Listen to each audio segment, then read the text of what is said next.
Saludos, les habla Efraín Bermúdez, médico cirujano egresado de la Universidad de Oriente y también especialista en cirugía general, también egresado de la casa más alta de estudios. El día de hoy vamos a hablar sobre los pares craneales. Antes de llegar a los pares craneales que llegan a la región cervical, quisiera revisar algunos conceptos que son básicos, que si bien no son fundamentales para el caso de anatomía 1, sino que se verán más sobre todo en neuroanatomía. Sé que al momento de revisarlos en los textos van a leerlo y por supuesto lo que quiero es aclarar estos puntos, cosa de que no nos vayamos a complicar o enredar con estos sencillos términos. Y pues además de esto hay conceptos que también ya los manejamos y solamente quisiera refrescarlo. Y es el concepto de la neurona, ¿ok? Recordemos que bueno, la neurona ustedes la conocen, es un tipo de célula que constituye todo nuestro organismo y básicamente está conformado por el soma y tiene el axón, ¿ok? Y entre el axón, pues recuerden que tenemos la dendrita y ahí están las capas de mielina que permiten el impulso saltatorio para la transmisión del impulso nervioso. Y que ese impulso nervioso, dependiendo de dónde esté la conexión neuronal, puede ser una neurona que transmita información sensitiva general. Estamos hablando de tacto, presión, temperatura, discriminación en 2 puntos, sentir que te toca, sentir que algo mojado, sentir que algo pesa, ¿ok? Está también la información sensitiva sensorial, que es aquella información que está transmitida por los sentidos. Y está también la otra información, la información motora, que es la información que ya todos nosotros conocemos, cuya activación neuronal genera la activación de un músculo. Y finalmente la visceromotora, que va a ser la información que va a transmitir o activar la parte del sistema nervioso autónomo. Estamos hablando del sistema nervioso simpático, sistema nervioso parasimpático. Algo importante acá es saber que la neurona tiene una función única, una información única. Significa esto que solamente la neurona puede ser o sensitiva general, o puede ser sensitiva sensorial, o puede ser una neurona motora, o puede ser una neurona visceromotora, ¿okay? O simpática o parasimpática. Ahora, ¿qué pasa con el caso de los nervios? En el caso de los nervios nosotros vamos a observar que los nervios son un conjunto de neuronas. Es decir, yo puedo tener, por ejemplo, una estructura nerviosa como esta, y a través de este nervio puede pasar un axón de una neurona que sea sensitiva, un axón de una neurona que sea motora, o un axón de una neurona que sea visceromotora, ¿okay? Y de repente tenemos un nervio que, como tiene este conjunto de axones, puede ser un nervio sensitivo y además de eso también es un nervio motor, o que sea un nervio sensitivo y sea también parasimpático, o sea un nervio con diferentes funciones, llámese sensitivo, parasimpático, motor, etc. ¿Okay? En diferencia de las neuronas. Entonces, la neurona tiene una función única y en el caso del nervio, pues entonces el nervio tiene diferentes funciones, porque el nervio puede estar constituido por un gran conjunto de axones neuronales que bien pueden estar combinados. O sea, el nervio puede tener componentes sensitivos, motor, o puede ser motor, parasimpático, etcétera, etcétera. Y la otra cosa es que cuando veamos los nervios, los pares craneales, vamos a encontrar lo que serían los ganglios. Desde el punto de vista macroscópico, el ganglio es el punto del nervio en donde nosotros vamos a encontrar el cúmulo de somas neuronales. Y por eso podemos encontrar, por ejemplo, neuronas, que en este caso, pues los somas pueden estar dentro del sistema nervioso central, bien sea a nivel del cerebro, a nivel del cerebelo, el tallo cerebral o la médula espinal, o el soma puede estar fuera, y cuando se encuentra fuera, pues nosotros vamos a poner por ejemplo, el caso de neuronas bipolares, ¿ok? Y vamos a tener caso, por ejemplo, de estas neuronas como vemos acá, que pueden ser monopolares. Ok, eso es básicamente. Entonces, vayamos a lo que nos corresponde. El nervio glosofaringeo. Cuando nosotros hablamos de la nueva nomenclatura anatómica, preciso nuevamente, fíjense que el nombre de este nervio, pues nos trae información acerca de cuál es el destino de este nervio. Este nervio está constituido por dos indicaciones anatómicas que hablan de gloso, es lengua, y faríngeo, pues que ya ustedes conocen que sería nuestra región faríngea o la faringe. Este nervio es principalmente sensitivo, principalmente, pero tiene componentes sensoriales, o sea, sensoriales, que es la sensibilidad especial, pero en este caso específicamente para lo que es el sentido del gusto en el tercio posterior de la lengua, y también tiene componente motor y componente parasimpático. Eso lo vamos a ver más adelante. Ahora, fíjense esta imagen que tenemos acá. Esta imagen es una imagen nueva, es una imagen que no hemos visto con anterioridad y que pocas veces la vamos a revisar solamente en esta clase o cuando hablemos de estos nervios, porque simplemente es una imagen que corresponde a la neuroanatomía, y eso lo verán en el siguiente semestre. Pero bien, lo que tenemos que hacer con esta imagen antes de escudriñar lo que estamos observando, siempre es ubicarnos dónde estamos. ¿Ok? Entonces, lo primero es saber que hacia acá es superior. ¿Ok? Y por supuesto aquí estaría el cerebro, pero fue seccionado, retirado porque no nos interesa actualmente para eso. Fíjense lo rojo que está pasando por aquí y por aquí, que luego se une y forma una sola, que esa sería la de arriba, la arteria basilar, y de estos ambos lados, pues entonces estamos hablando de las arterias vertebrales, ¿ok? Y la otra cosa que quiero que vean es que estamos dentro del cráneo. Aquí pueden ver lo que sería el hueso occipital seccionado y, por supuesto, en esta zona el foramen magno. ¿Ok? Esta sección del hueso occipital está dado a nivel del plano coronal. Y aparte de eso, pues tenemos una visión posterior. Aquí en este punto estaría también el cerebelo, pero el cerebelo fue retirado para nosotros poder ver, tener esta visión posterior.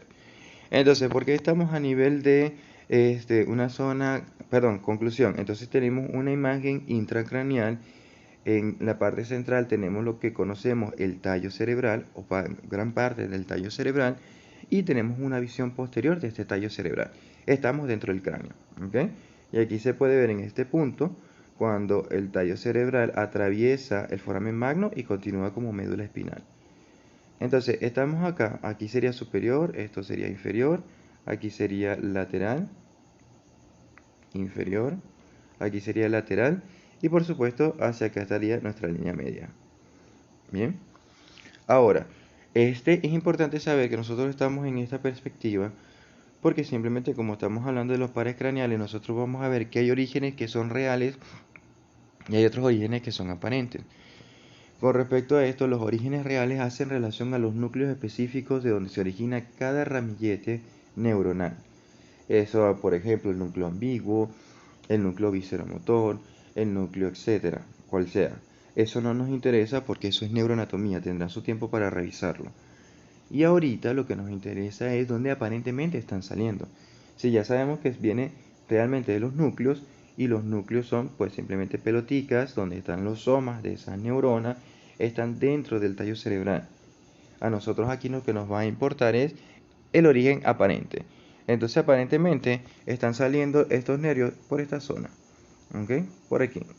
Esa es la descripción que nos corresponde actualmente en anatomía 1, porque la localización neuronal, donde está, qué parte del tallo, eso es material de un siguiente semestre. Entonces, para continuar, entonces tenemos, fíjense acá, estas estructuras que ustedes ven aquí, pueden ver tres estructuras tubulares. Una estructura tubular en el medio, luego le sigue una que es más lateral, y tienen otra que es muchísimo más lateral y aparte de eso es anterior. Estaba hablando de las estructuras grises en el tallo cerebral. Estas dos cositas que están aquí son los fascículos del gracil y el cuneatus, que no nos interesa ahorita usar nuestro tiempo para esto. Pero por delante de ellos vamos a encontrar lo que serían las olivas, estas estructuras que están allí. Entre la oliva, que es eso que acabo de señalar, y este otro fascículo, que es el fascículo de esta que está aquí, ya me pasé un momentito. Este que está aquí, el siguiente, este que está acá, o sea, estos dos, se encuentra lo que se conoce como el surco retroolivar. ¿Ok? Retroolivar porque simplemente está detrás de las olivas.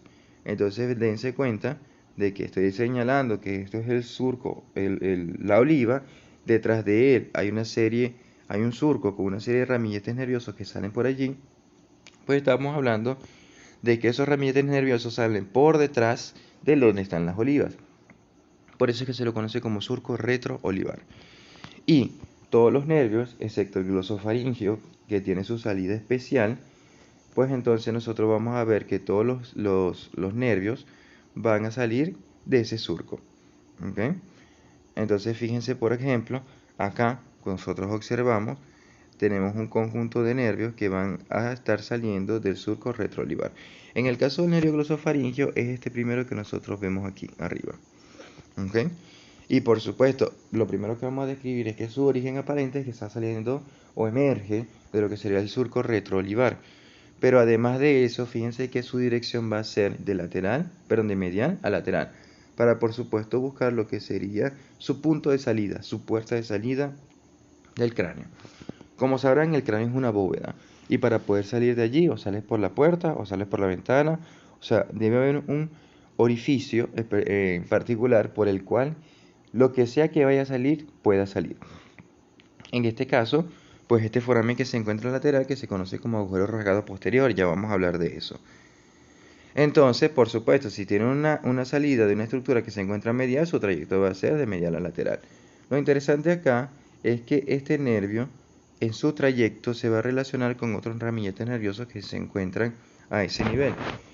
¿Okay? Nótese, por ejemplo, que no está él solo, sino que abajo tiene otro conjunto de nervios que se forman de un conjunto de ramilletes nerviosos y otro más inferior. Esos son los otros nervios que nosotros conocemos y que vamos a estudiar, que sería el caso del nervio vago, que sería este que está aquí, y finalmente el nervio accesorio con su raíz proximal y su raíz distal, o también superior inferior, o mejor conocida como raíz vulvar y raíz espinal. Entonces, el nervio glosofaringio en su emergencia de su origen aparente hasta que finalmente atraviesa el agujero rasgado posterior, es el nervio de los tres pares craneales que vamos a observar que es el más superior de todos los que vamos a estudiar el día de hoy, y que se relaciona inferiormente con el nervio vago de forma inmediata, y mucho más a distancia vamos a ver que guarda relaciones inferiores también con el nervio accesorio. Ahora, con respecto a los forámenes. Los forámenes que vamos a hablar, o sea, el agujero rasgado posterior, también es tema de neuro. Vamos a tomar algunos datos simplemente para saber la ubicación anatómica. Entonces vean, cuando estamos acá, el agujero rasgado posterior es este agujero que vemos aquí. Allí donde he colocado la línea, pueden observar que hay un foramen por delante y hay un foramen por detrás. Y el foramen que está por detrás se le conoce como foramen yugular o agujero rasgado posterior, y el que está por delante o el anterior es el foramen carotidio. Es agujero rasgado posterior porque son dos. Aquí pueden ver el agujero rasgado anterior y el de acá sería el agujero rasgado posterior. Igual en el lado derecho tendríamos agujero rasgado anterior y agujero rasgado posterior. Y son rasgados porque cuando vemos la anatomía es tal cual como la rasgadura de un gato sobre una tela. Perfecto. Entonces, es un foramen que vamos a encontrar a nivel de la base del cráneo y va a estar constituido por la confluencia de dos huesos, el hueso occipital y el hueso temporal.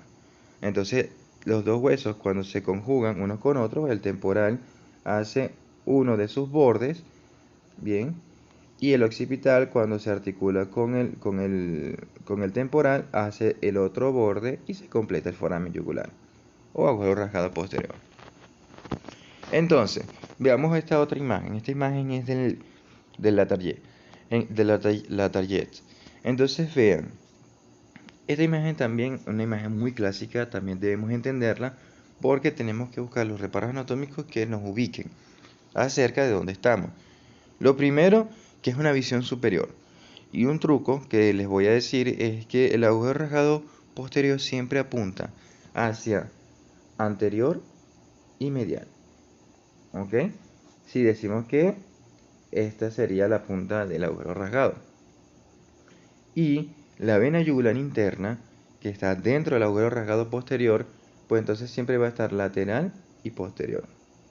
Perfecto. Entonces sencillo, hacia acá es anterior, hacia acá es posterior, hacia acá sería medial y hacia acá sería lateral. ¿Ok? Y es una visión superior. Entonces, ¿qué es lo que vamos a ver aquí? Lo primero que vamos a ver es que, por supuesto, la vena yugular interna va a estar dentro del agujero yugular. Por supuesto, su nombre va a estar dado por la presencia de esa vena.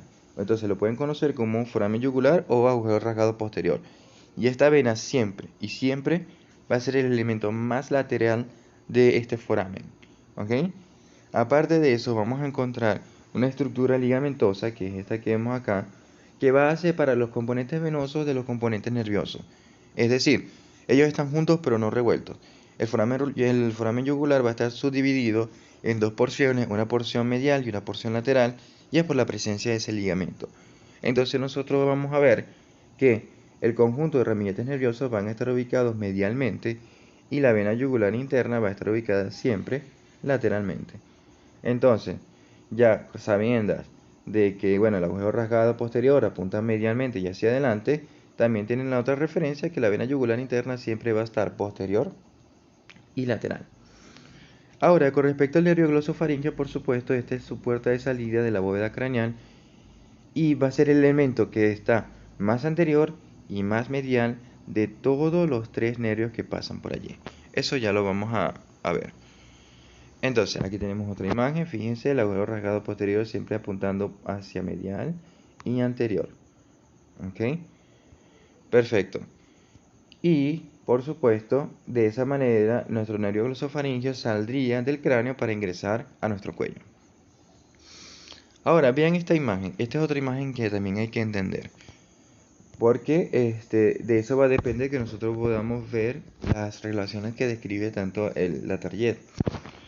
Lo primero que quiero que vean es que aquí está la apófisis mastoide.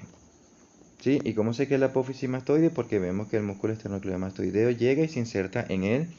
Y aquí también estamos viendo el vientre posterior del músculo digástrico. Perfecto. Entonces, esto simplemente es un corte coronal del cráneo o de la base del cráneo a nivel de la apófisis mastoide. Perfecto. Entonces, esto sería superior, esto es inferior, esto es lateral y hacia acá estaría la línea media. Sé que es lateral porque es la apófisis mastoide, el esternocleidomastoideo. El esternocleidomastoideo es del grupo de los músculos laterales de la región cervical. Entonces todo eso me dice que hacia acá sería lateral. Perfecto. Recomiendo que siempre hagan este ejercicio de superior, inferior, lateral, medial, anterior. O sea, saber cuáles son las disposiciones de los ejes antes de leer la imagen, porque de esa manera es más fácil entender lo que estamos viendo. Bien. Ahora me falta saber si estoy viendo esta imagen, porque es un corte coronal. El corte coronal, en el plano coronal, me permite dividir las estructuras en dos mitades, una mitad anterior y una mitad posterior. Y las visiones que puedo tener son visiones anteriores y visiones posteriores.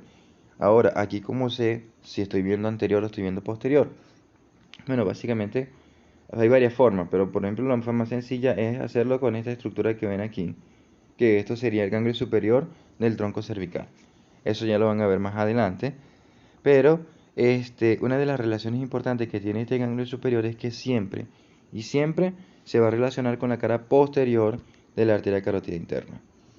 Entonces, si yo estoy viendo el ganglio así, es porque lo estoy viendo desde atrás. ¿Ok? Porque si tuviese una visión anterior, pues no vería el ganglio, vería solamente la cara anterior de la arteria carótida interna. Entonces, fíjese por ejemplo acá, lo que quiero entonces, ya entendiendo la imagen, es llegar aquí. Resulta de que la disposición de los nervios en el foramen yugular es muy característica. Fíjense que tenemos los tres nervios y tenemos glosofaríngeo, vago y accesorio, en ese orden. ¿Okay? Precisamente porque en ese orden es que se disponen de medial a lateral. Bien, nervio glosofaríngeo, nervio vago y nervio accesorio. Entonces las descripciones anatómicas son que en este plano, que es un plano, una visión posterior de un corte coronal, tenemos que el glosofaringio es el nervio que se encuentra más medial de los tres pares craneales. Es decir, que si relacionamos, por ejemplo, el nervio glosofaringio con el nervio vago, pues entonces el nervio glosofaringio se encuentra medial al nervio vago. ¿Bien? Y si lo relacionamos con el nervio accesorio, pues entonces vean que el nervio glosofaringio se encuentra medial al nervio accesorio. Perfecto. Ahora, ¿qué pasa? Yo puedo decirlo de esta manera o puedo decir que el nervio glosofaringio se relaciona lateralmente con el nervio vago, ¿ok? Luego mucho más a distancia con el nervio accesorio y mucho más a distancia, mucho más lateral, se relaciona con la vena yugular interna. ¿Bien? Pero ¿qué pasa? La disposición no está ubicada en un solo plano. Tenemos que ver tanto una visión frontal, pero una visión frontal, sí, tal como una visión lateral. Porque, como les decía, estos son imágenes que solo nos permiten medir o visualizar dos dimensiones a la vez. O sea, en este plano, que es el plano frontal, yo puedo ver lo que es medial lateral, ¿ok? Y lo que es superior e inferior. Perfecto. Aquí yo no puedo ver lo que es anterior y lo que es posterior. No lo puedo hacer. Ahora, en esta otra visión de acá, pues entonces yo puedo ver aquí lo que es anterior y posterior. Y además lo que es superior e inferior. Perfecto. Entonces cada una solamente me permite ver dos dimensiones a la vez. La tridimensionalidad ocurre una vez que yo haya integrado las dos imágenes dentro de mi cabeza. Porque en un papel, en esta lámina de presentación, en la target, en el Netter, esas son imágenes o estructuras que están proyectadas en dos dimensiones. ¿Ok?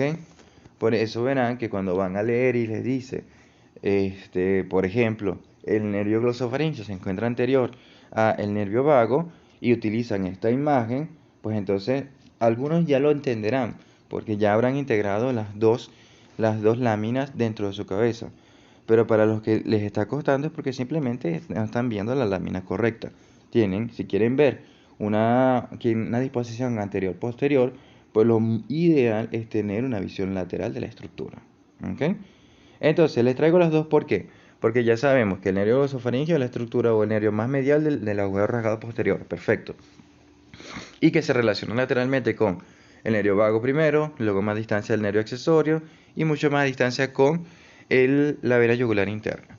Ahora, lo que sucede acá es que nosotros vamos a ver que también el nervio glosofaringeo, ojo, estoy hablando todavía en el agujero rasgado posterior, el nervio glosofaringeo es el nervio más anterior de todos los tres nervios que están en el agujero rasgado. Y nótese que las relaciones se relaciona posteriormente con el nervio vago y luego más a distancia se relaciona con el nervio accesorio. ¿Ok? Entonces, la conclusión de esto es que en el agujero rasgado posterior el nervio glosofaringeo es el nervio más medial y también el más anterior. Ahora, finalmente, cuando el nervio glosofaringeo sale del agujero rasgado posterior, llega a los espacios que están por debajo de la base del cráneo. ¿Ok? Y para eso nosotros vamos entonces a hablar que ese espacio tiene un nombre porque está cubierto por unas estructuras que son unos músculos que se insertan a nivel de la apófisis estiloide. Todos esos músculos se le conocen como músculos estilios, estos que están aquí. Esos músculos estilios son músculos estilios porque se insertan en la apófisis estiloide. Tienen el estilofaringio, el estilogloso y el estiloideo. Estilofaringio, estilogloso y el estiloideo. Entonces, aparte de eso, cada uno de esos músculos, estilofaringio, estilogloso, estiloideo, están recubiertos por una membrana, también conocida como una vaina, que los envuelve. ¿Ok? De esta manera. Y está separando dos espacios con esa estructura, un espacio A de un espacio B. Y eso lo hacen los diafragmas. Así como, por ejemplo, el diafragma respiratorio que hay a nivel del tronco que separa, o une también podría ser, la cavidad torácica con la cavidad abdominal, se le conoce como diafragma y hay muchas estructuras en el cuerpo que hacen eso. En este caso, estamos hablando de que este diafragma o esta pared va a separar el espacio que está profundo a nivel de la base del cráneo de lo que se encuentra más superficial, que aquí estaría nuestra glándula parótida. Bien, y es por eso que esto se le conoce como diafragma estilio. Y el espacio que se encuentra por debajo del diafragma estilio, o si quieren, el espacio que se encuentra profundo al diafragma estilio, se le conoce como espacio retroestilio. ¿Ok? Así como por ejemplo tienen el espacio la clavícula, y detrás o profundo a la clavícula tienen el espacio retroclavicular. Pues precisamente aquí es igual. Entonces, una vez que sale del foramen yugular, lo que vamos a tener es que consecuentemente el nervio glosofaringeo, al igual que los otros nervios, vamos a ver que va a entrar a lo que es el espacio retroestilio. Aquí vemos un corte, fíjense, aquí están los músculos. Por supuesto, está muy superior, nos vemos los tres formando el diafragma. Pero básicamente ellos van a generar aquí una pared o un diafragma exactamente, y van a separar la región parotidia, que es esta zona que está aquí, ahí está nuestra glándula parótida, de nuestra región retroestilia. ¿Ok? Y aquí además de eso, obsérvese que está también la faringe. Este es un corte transversal, no lo había dicho, es un corte transversal de la región retroestilia. Aquí tienen el atlas, esto es lateral y hacia acá es anterior. Perfecto. Por eso es que esta es la faringe que está seccionada transversalmente también. Entonces, bueno, lo que le quería decir, aquí está el espacio retroestilio, ahí ya le señalé la faringe, y el espacio que está mucho más cerca de la faringe es lo que se conoce como el espacio laterofaringeo. Perfecto. Nosotros vamos a ver que cuando describamos los nervios, estos nervios van a tener una descripción similar a lo que sería, por ejemplo, un tren. La vía de un tren, el tren va pasando y va en su riel, por supuesto, buscando su destino. Y, o sea, no es una estructura única que está en un solo sitio, en una sola región, con una sola relación, sino que tiene un trayecto, y ese trayecto, desde un punto A un punto B, va estableciendo diferentes regiones en las que se encuentra, y además de eso va estableciendo diferentes relaciones. Perfecto, continuamos entonces. Entonces, ¿qué pasa? El nervio glosofaringeo, de los tres músculos que están aquí, que forman el diafragma estilio, va a buscar precisamente el que lo va a llevar a la lengua. Tienes el estilofaringeo, el estilogloso y el estiloideo. Y precisamente es el estilogloso porque el estilogloso se conoce así porque se inserta en la apófisis estiloide y luego va y se inserta en la lengua. Entonces, ¿qué hace este nervio? Agarra, se adosa a el músculo estilogloso y alcanza su borde inferior y lo sigue como su músculo satélite. ¿Ok? Eso es importante, el término de satélite. Esto lo vamos a ver muy frecuente en anatomía. Así como, por ejemplo, nuestra Tierra tiene su satélite natural y la Tierra gira alrededor del Sol, y bueno, la Luna, que es el satélite natural, lo sigue en cualquier punto en el que se encuentra en esa órbita. Es decir, a donde vaya la Tierra, va a ir la Luna. A eso nos referimos con que sea satélite. Y por eso, a donde va el nervio va a ir el músculo. Igual, a donde va a ir el músculo va a ir el nervio. Bien, excelente. Entonces alcanza su borde inferior y de esa manera entonces puede llegar a lo que sería nuestra parte de la lengua. Aquí tenemos otra imagen, vemos los tres músculos, estilofaringeo, estilogloso, estiloideo. Se puede apreciar mucho mejor el diafragma. Y por supuesto, de esa manera, aquí vemos nuestro nervio. De esa manera, nótese que los ramilletes nerviosos finalmente llegan a la región de la lengua. Aquí vean lo siguiente, nótese que aquí se ha seccionado la mandíbula. Estoy viendo por fuera de la apófisis mastoide. Significa que se ha buscado resecar esta porción de la mandíbula para poder visualizar lo que aquí estamos viendo. No solo eso, sino que también aquí se encuentran seccionados las fibras del estiloideo y el vientre posterior del músculo digástrico. Ajá, entonces bueno, excelente. De esa manera entonces aquí podemos ver, este músculo nos va a permitir que el nervio glosofaringeo llegue finalmente a la lengua, que sería su destino final. Ahora, vamos a hablar un poquito de las ramas. Con respecto a las ramas, tal vez no lo vimos al principio, pero justamente acá están saliendo las dos primeras ramas. Bueno, sería la tercera, porque también está descrita una rama meningia, no vamos a ahondar mucho en ella, pero debemos saber que existe. Pero además de eso, vean que tenemos dos ramas aquí, una aquí y otra aquí. ¿Ok? Esas son unas dos ramas. Una rama que va a ser comunicante para el nervio facial, que es la que está, ese arco que van a ver con la comunicación nerviosa hacia el nervio facial. Y otro nervio, que es un nervio sensitivo que se va hacia el tímpano, atraviesa un foramen muy específico que va a estar a nivel de la base del cráneo y se va a meter hacia el tímpano. ¿Ok? Va a ayudar a la sensibilidad del tímpano. Entonces, esos van a ser nuestros primeros ramas nerviosas. Entonces tenemos la rama comunicante para el nervio facial y la rama timpánica. Ahora vamos a tener ramas musculares, por supuesto.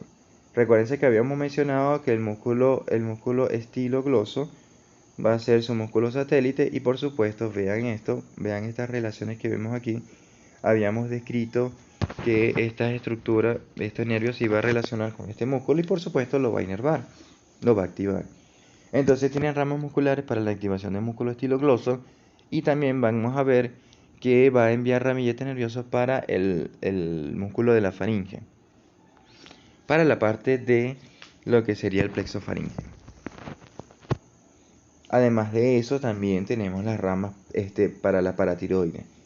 Ojo aquí, vean estas dos imágenes que son imágenes de la misma región pero en diferentes situaciones. En esta primera de acá podemos ver la glándula parótida. Bien, vean el ángulo de la mandíbula por debajo de la región auricular, inferior a la región auricular, ven lo que sería nuestra glándula parótida. Ahora, cuando agarro y secciono esa glándula parótida, como es el caso de esta otra imagen, ¿qué observo? Observo el diafragma estíleo, ¿lo ven? Ahí se ve la apófisis estiloide y se ven los músculos estíleos. Es decir, que por allí sabemos que está pasando en relación al el estilogloso, músculo estilogloso, está pasando a nuestro nervio glosofaringeo y en el momento en el que pasa por esa zona es que da nuestro ramillete nervioso para la glándula parótida. Y este ramillete nervioso para la glándula parótida es un ramillete parasimpático. Eso es para la activación de la glándula. Entonces fíjense, ya hablamos de que tenemos un componente sensitivo arriba para el tímpano y ahora estamos hablando del otro componente que sale en este punto hacia la glándula parótida. Bien, hay otra rama que nosotros vamos a ver que va hacia el seno carotidio. Aquí, pues recuérdense que cuando vimos arteria, nosotros vemos que hay una dilatación importante del trayecto de la arteria carotidia común antes de su bifurcación que conocemos como seno carotidio. Y que allí nosotros vamos a tener el vasoreceptor. ¿Se acuerdan? Bueno, justamente allí, ese vasoreceptor, recuérdense que si se ensancha o si no se ensancha, eso va a enviar información acerca de si hay que aumentar o disminuir la presión arterial. Y que eso se conoce como vasoreceptor. Y aparte de eso, justamente en la bifurcación encuentran ese otro punto que ven allí amarillo, esos redonditos que ven amarillo, que es el glomus carotidio, que es el quimioreceptor, que en este caso de lo que nos va a hablar es de las concentraciones de CO2 y las concentraciones de oxígeno. También como una especie de sensor para, bueno, dependiendo de lo que marque este sensor, pues entonces cambia actividades fisiológicas para aumentar o disminuir el oxígeno o para aumentar o disminuir el CO2. Pues resulta de que las aferencias nerviosas de esta información, o sea, la información se recoge a través del nervio glosofaríngeo. Tanto la información del seno carotidio como la información del glomus carotidio. Y allí pueden ver entonces, fíjense, del glomus carotidio cómo llega un nervio, que ese sería el ramo carotidio del nervio glosofaríngeo. Sabemos también que el nervio vago participa en la recepción de esta información, pero él da una contribución, porque la aferencia principalmente, con la información se recoge principalmente por el nervio glosofaríngeo. Y por supuesto, la parte central de este nervio, que es llegar a la lengua, y es que finalmente da una rama para el nervio lingual, porque llegando a la lengua encuentra el nervio lingual y finalmente llega a la inervación de la lengua. Con respecto a la lengua, pues la inervación va a estar dada a nivel del tercio posterior de la lengua. Y la inervación va a ser tanto sensitiva general, es decir, para sentir si la comida está caliente, si la comida está fría, que la comida está tocando en la parte posterior de la lengua, y también sensibilidad especial, es decir, la parte del gusto. Entonces, el nervio glosofaríngeo da la sensibilidad sensorial, que es la gustativa, y también la sensibilidad general, del tercio posterior de la lengua. Perfecto, ese sería entonces nuestro nervio glosofaringeo. Sencillo. Entonces es un nervio que principalmente es sensitivo, pero nótese que también tiene componente sensitivo sensorial de gusto, y además de eso también tiene componente parasimpático, y el componente que va a tener, que es el componente motor para la activación de los músculos que mencionamos. Ahora, con respecto al nervio vago, también se le conoce como nervio neumogástrico, precisamente haciendo alusión a su distribución en la parte de pulmón, en la parte de estómago. Este nervio es también conocido como el nervio parasimpático craneal por excelencia, porque precisamente es el principal nervio que va a llevar el componente parasimpático para todo el cuerpo, excepto las porciones más inferiores del sistema digestivo, que eso lo veremos más adelante. Y cuando hacemos las laparotomías y hacemos la disección del estómago, en las enfermedades ulceropépticas, etcétera, nosotros lo podemos conseguir en su llegada a nivel de lo que es el plexo solar, o las relaciones que observamos que tiene con el esófago y el estómago. Es decir, es un nervio que tiene un alto trayecto, un largo trayecto. Fíjense, se está originando a nivel del cráneo, recorre todo nuestro espacio, en el caso de la región del cuello, atraviesa el tórax e incluso llega a lo que sería el abdomen. ¿Ok? Entonces, vamos acá, nuevamente en nuestra imagen. Recuérdese, esta es una visión posterior de un corte de coronal del tallo cerebral. ¿Ok? Rápidamente, recuérdese, aquí tienen lo que sería el occipital. Perfecto. Entonces, de acá para arriba es cráneo y de ahí para abajo sería cuello.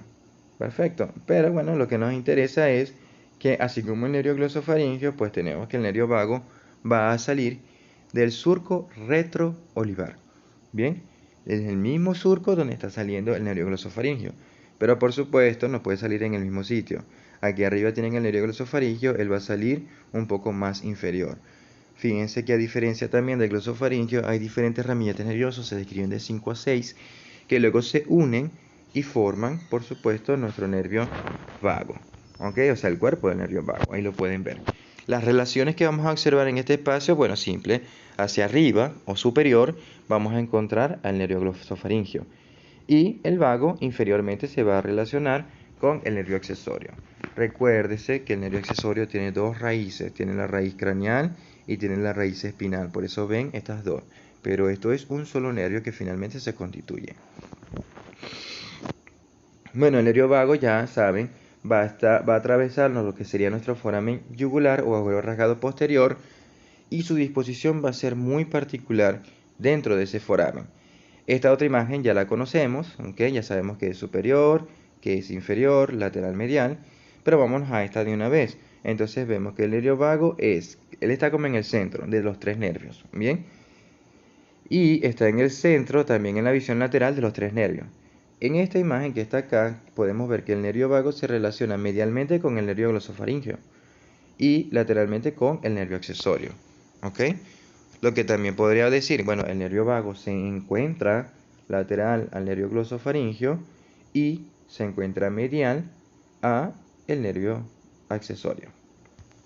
Ok, excelente. Por supuesto, ya sabemos también que la vena yugular interna es el elemento más lateral del agujero rasgado posterior. Perfecto.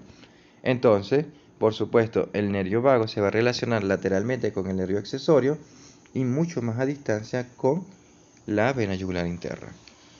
En la visión lateral, pues entonces vean que también sigue estando en el medio. Se va a relacionar anteriormente con el nervio glosofaringeo y posteriormente vas a tener a el nervio accesorio. Aquí seguimos en nuestra imagen. Recuérdense que esta es para ver el espacio retroestilio. Perfecto, es un corte transversal del espacio retroestilio. Veo todos mis componentes nerviosos aquí. ¿Qué vemos acá? Vean lo siguiente.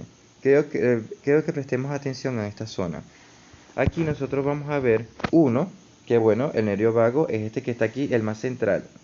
Déjenme señalarlo, ya va. Este es el más central. Este de aquí. Perfecto. Y ese, no se ve. ese va a ser el nervio central, que es el más grueso, es nuestro nervio vago. La otra cosa que quiero que vean, ahí está, nuestro nervio vago. La otra cosa que quiero que vean es que aquí está la arteria carótida interna y aquí está la vena yugular interna. A medida que vayamos más inferior nos vamos a dar cuenta que ellas se acercan y vamos a observar que, por ejemplo, aquí está la arteria carótida interna, aquí está la vena yugular interna y cuando ellas se unen forman dos ángulos. Este ángulo, que es un ángulo anterior, y este otro, que es un ángulo posterior. Y bueno, los nombres que vamos a utilizar van a ser de acuerdo a la nomenclatura anatómica, es decir, si esta es la arteria carótida y si esta es la vena yugular interna, pues entonces esto será el ángulo yugulo-carotidio, pero posterior.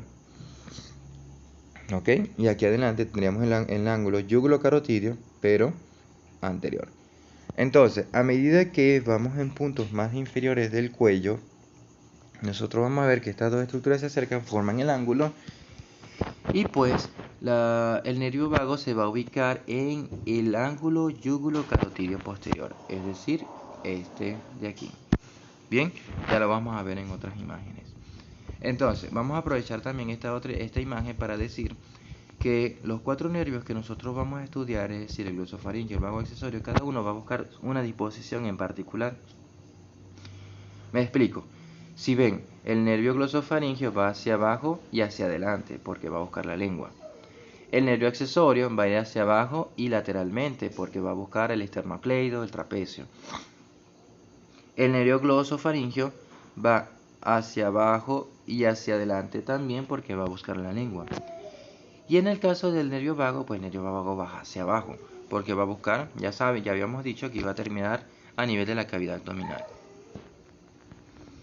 Entonces, fíjense, alguna parte importante que hay que mencionar es con respecto a la disposición de los ganglios. Me faltó mencionarle, menos mal que tocamos ese punto, que el nervio glosofaringio tenía dos ganglios, que son estos dos ganglios que vemos acá. Rápidamente vamos a hacer un pequeño paréntesis. Estos dos ganglios que están aquí tienen un ganglio superior que está a nivel del agujero rasgado posterior y otro ganglio inferior que va a estar ubicado a nivel del espacio retroestilio. Si nos preguntamos qué son estos ganglios, pues recuérdese, en este caso estamos hablando de neuronas bipolares que tienen un proceso periférico, que es el que llega al órgano, y un proceso central, que es el que lleva la información hacia el tallo cerebral. Y el soma, es decir, esta parte, es la que vamos a encontrar en los ganglios. Entonces, ese ganglio superior contiene somas neuronales y el inferior también. Lo mismo ocurre con el nervio vago. Ahora volvamos a nuestro nervio vago. El nervio vago tiene un gran ganglio que va a estar ubicado a nivel del espacio retroestilio. Y este ganglio nosotros tenemos que característicamente diferenciarlo del ganglio superior del tronco simpático cervical. Básicamente lo primero que vemos es que el ganglio superior, como yo había dicho, siempre se relaciona con la cara posterior de la arteria carótida interna. Esa es la primera característica. Y la segunda es el gran tamaño. Entonces el ganglio superior tiene aproximadamente como 6 centímetros. Y en el caso del ganglio inferior del nervio vago, que es el amarillo que ven en la imagen, llega que si a los 3 centímetros hasta 4 centímetros también está descrito. Entonces, primero, sus relaciones y sus localizaciones posteriores con la arteria carótida interna y su gran tamaño de casi 6 centímetros nos diferencia que ese es el ganglio superior del tronco simpático cervical de lo que sería nuestro ganglio inferior. Bien, además de eso, nosotros también vamos a ver una relación importante entre el nervio accesorio y el ganglio inferior, como pueden ver aquí, que el nervio accesorio da una rama medial y esa rama se une al ganglio inferior del nervio vago. Bien, más adelante vamos a hablar de esto. Entonces, así, el glosofaringio tiene un ganglio superior y un ganglio inferior. El vago también va a tener su ganglio superior, que va a estar ubicado en el agujero rasgado, y el ganglio inferior, que está en el espacio retroestilio. Y recuérdese, bueno, toca la tarea de diferenciarlo del ganglio superior, y eso es importante porque en el momento de las disecciones, las relaciones anatómicas y los tamaños son los que nos van a poder diferenciar acerca de con quién estamos trabajando. Y claro que cuando ustedes están operando el cuello no se ve así, pues no se ve amarillito y el otro blanco. O sea, todo eso se ve igual. Los nervios no se ven ni siquiera amarillos, se ven todos, son pálidos, pues no tienen color. Y cuando estás operando encuentras a los dos ganglios y tú dices, bueno, ¿cuál es cuál? Eso tú lo vas a poder diferenciar con el tamaño del ganglio y por supuesto las relaciones anatómicas. Ok, sigamos entonces. Perfecto, entonces el nervio vago, fíjense en esta imagen, lo tenemos aquí, que ya se formó el ángulo yugulocarotídeo posterior, continúa su descenso de arriba hacia abajo, formando parte del paquete vasculonervioso del cuello. Bien, recuérdese que el paquete vasculonervioso del cuello tiene su propia vaina que lo envuelve, ¿ok?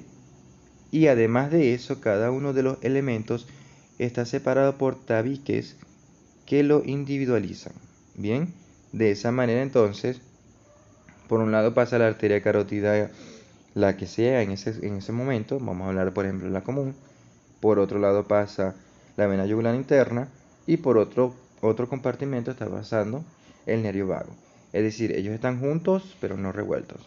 Bien, y entonces de esa manera continúa su trayecto de superior a inferior como parte del paquete vasculonervioso del cuello. En relación, por supuesto, siempre las relaciones anteriores van a ser con esas dos estructuras, las arterias carótidas y la vena yugular interna. Acá le traigo unas imágenes para que vean que en esta zona hay dos cordones nerviosos. Vean, fíjense que vemos dos estructuras nerviosas, de arriba hasta abajo. ¿Ok? Y también quiero que vean que precisen que en su trayecto ustedes van a ver que hay una de ellas que tiene como unas estructuras ovaladas que simplemente son estructuras ganglionares. Bien, entonces esas estructuras ganglionares que vemos allí, pues simplemente van a ser las que corresponden a el tronco simpático cervical, ¿ok? Una aquí y otra aquí. Y de esa manera lo diferencian. Lo que quiero que ver con esto es recordarles que el nervio vago en su trayecto de arriba hacia abajo, pues entonces se va a relacionar con el tronco del plexo cervical. Perdón, con el trayecto del tronco simpático cervical, porque precisamente eso existe y está allí. Vamos a ver esta otra imagen. Aquí, por ejemplo, tenemos más componentes nerviosos, por supuesto, pero seguimos viendo, ¿ok? Esta estructura que está acá y esta otra que está aquí, que es ovalada, que son los dos ganglios.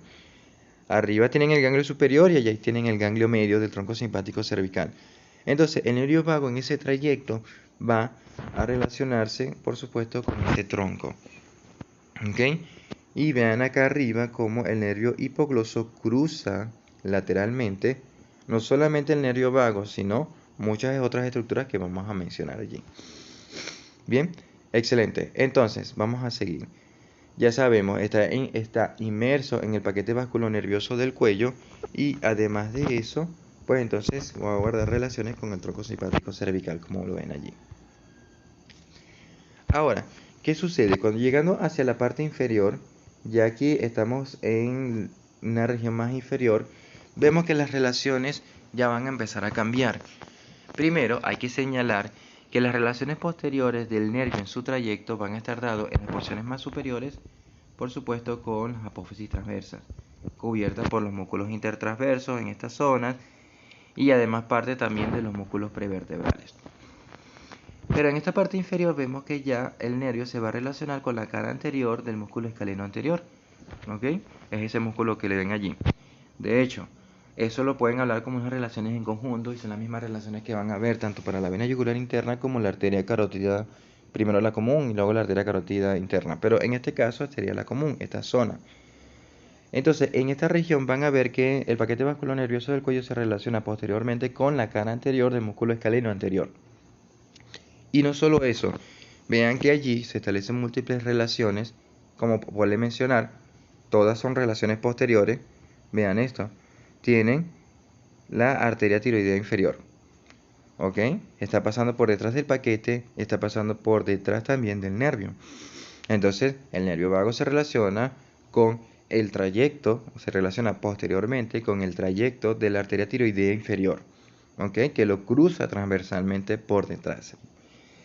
¿Qué más ven? Vemos esta otra arteria delgada que está allí, que esa es la cervical ascendente. Acuérdense de ella. Bien, ahí está. Y por supuesto son relaciones posteriores de todo el paquete vasculonervioso. Pero como estamos hablando del vago, les digo del vago. ¿Qué otra estructura ven? Pues también posterior, pero quizás más posterolateral, tienen el pasaje del nervio frénico, tienen la arteria transversa del cuello, ¿ok? Y luego, ahora sí, aquí unas relaciones mucho más laterales, la arteria supraescapular. Perfecto. Ahora, a medida que nosotros vamos hacia la parte inferior, nos vamos a dar cuenta de que la vena yugular interna se va a ir separando, o sea, va a tener una disposición más lateral a medida que más inferior se le considere, y por eso se va separando de lo que sería la arteria carótida común, dejando un espacio abierto entre ellos. Nótese que acá ha sido seccionada la arteria carótida común y la vena yugular interna para poder ver este espacio, y es que me interesa ver el nervio vago. Entonces, en este punto, el nervio vago va a guardar relaciones con el cruce transversal de la arteria tiroidea inferior, la arteria cervical ascendente, el nervio el nervio frénico, y la cara anterior del músculo esternocleidomastoideo. Hasta que finalmente acá vamos a encontrar lo que serían sus relaciones importantes que existen con la arteria subclavia. ¿Ok? Porque justamente en este punto y solamente en el lado derecho se va a formar el asa del vago, también conocido como asa del nervio laringio recurrente. ¿Y por qué? Porque simplemente es una variación que nosotros vemos que va a estar anatómica. En el lado derecho existe, en el lado izquierdo no existe a nivel del cuello. Y esto lo vemos acá. Aquí tenemos el laringio recurrente y aquí tenemos el otro origen del laringio recurrente. Acá está, esa línea me quedó muy mal, vamos a ponerla otra vez. Aquí está la base del cuello. Entonces, ¿qué es lo que vemos acá? Del lado derecho, vamos a observar que se origina el nervio laringio recurrente a nivel de la arteria subclavia. Entonces se forma el asa en el lado derecho.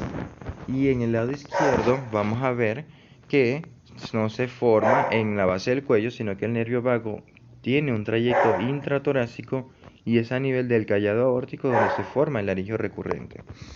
Entonces recuérdese que rápidamente aquí nosotros vamos a tener nuestra mnemotecnia de que en el lado derecho se van a formar lo que serían las tres asas, el asa del vago, el asa del simpático y el asa del frénico. Entonces tienes el asa del vago, el asa del simpático y el asa del frénico. Y hablamos de que en el lado derecho están las tres y que en el lado derecho va sin freno. ¿Ok? Mientras en el lado izquierdo lo que vas a tener, sí, vas a tener el asa del simpático, vas a tener el asa del frénico, pero no encuentras el asa del nervio vago o del laringio recurrente porque ya describimos que se hacía intratorácico, el origen del laringio recurrente. Entonces tienes el asa del simpático, el asa del frénico. Entonces, mientras en el lado derecho es va sin freno, en este lado sería sin freno. Bien, entonces esto es extremadamente importante. Esto lo van a ver aquí en esta clase y lo van a ver nuevamente cuando vean la arteria subclavia. ¿Ok? Seguimos. Y bueno, por supuesto que quería es ver esta imagen primero para precisarles lo que les había dicho al principio.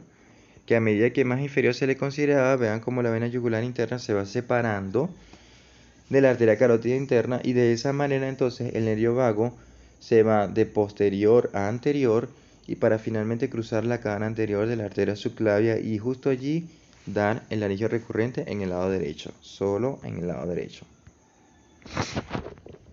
Bien, vamos entonces con las ramas cervicales del nervio vago.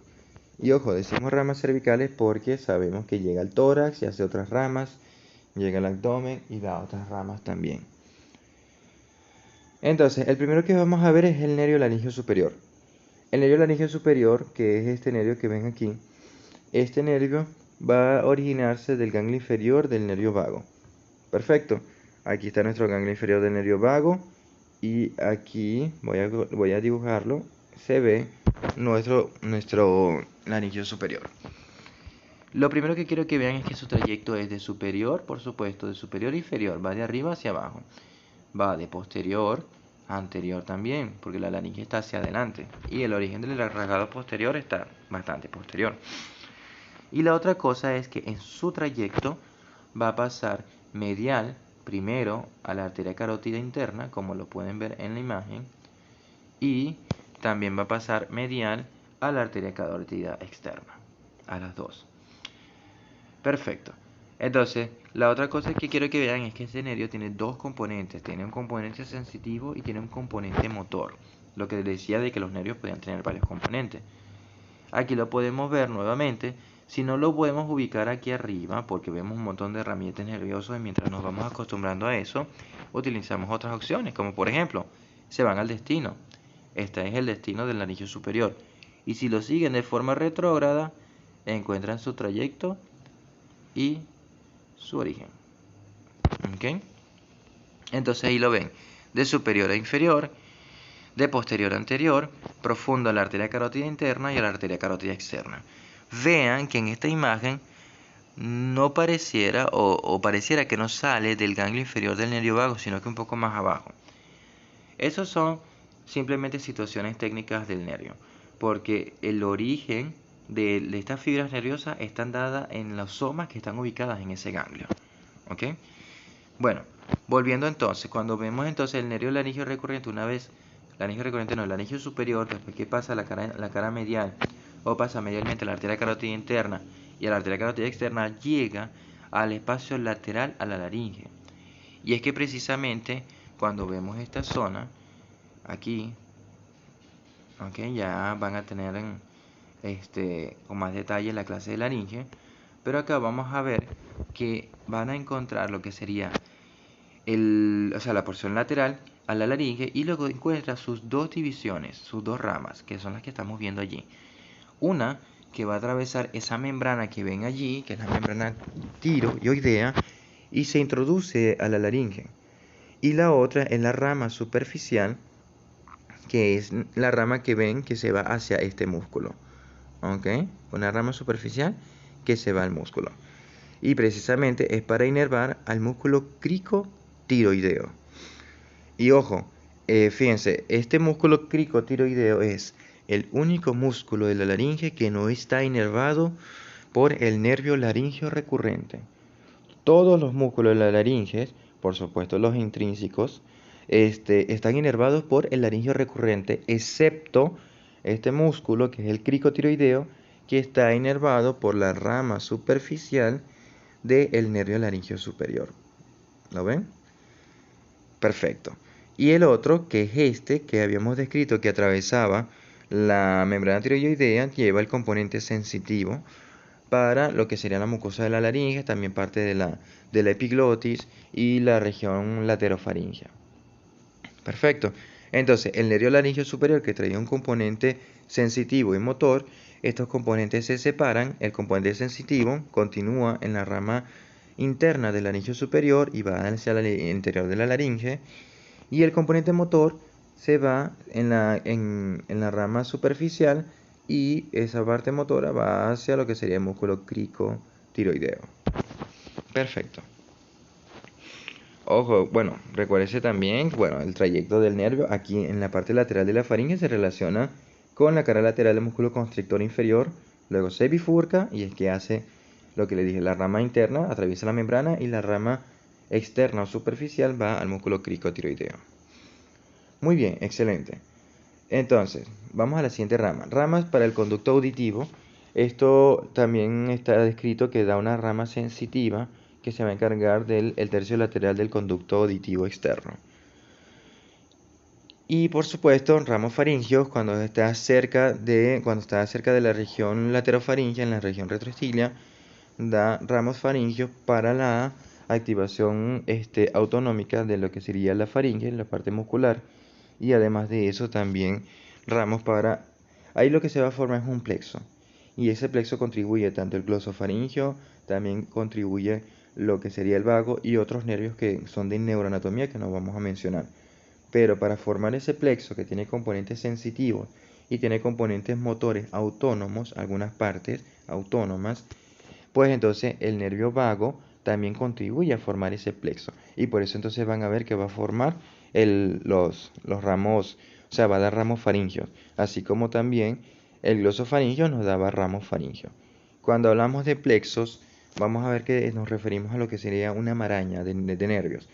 Viene un nervio, da una contribución, viene otro nervio, da otra contribución y se forma un montón de cables que hacen una maraña, como una especie de telaraña. Eso se le conoce como plexo. Y pues entonces tiene la característica de que tiene diferentes componentes dados por diferentes nervios que lo contribuyen. Y finalmente, bueno, finalmente nos falta otra rama. Tiene una rama sensorial para el epiglotis. Eso es importante. Y digo sensorial porque a través del epiglotis también en la epiglotis hay botones gustativos y esa percepción del sabor a nivel del epiglotis se recoge a través del nervio vago. Bien, así como lo hace el tercio posterior de la lengua, el glosofaringio, a nivel del epiglotis lo hace el vago. Entonces nótese, ya sabemos el parasimpático craneal por excelencia tiene componente parasimpático, pero también tiene componente sensitivo general, por ejemplo, para la parte ¿cómo se llama? La parte de la sensibilidad del oído, y también van a tener componente visceromotor para el caso del plexo faringio, y además de eso tienen también el componente sensitivo sensorial para la parte del gusto en la región de la epiglotis. Hay unas ramas comunicantes que nosotros vamos a observar, son ramas comunicantes para el nervio glosofaringio.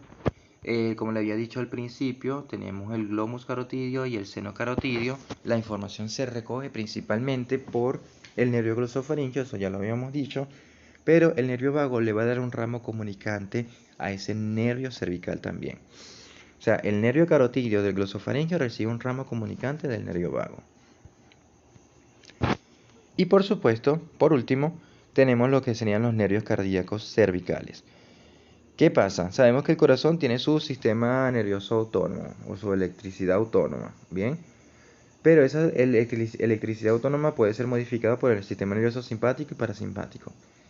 Y por supuesto el vago, el parasimpático craneal por excelencia, él va a dar los componentes parasimpáticos. Los nervios cardíacos cervicales, hay cardíacos, hay torácicos, pero en el caso de los cervicales van a ser dos, bien, que se van a originar en el trayecto del nervio vago, en su trayecto descendente en el paquete vascular nervioso del cuello.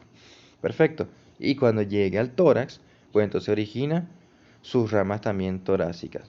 Entonces, conclusión, nos va a dar también los últimos nervios que vamos a ver del nervio vago a nivel de lo que sería el cuello o región cervical, son los nervios cardíacos parasimpáticos cervicales, que sería el superior y el inferior. El torácico se origina en la región torácica.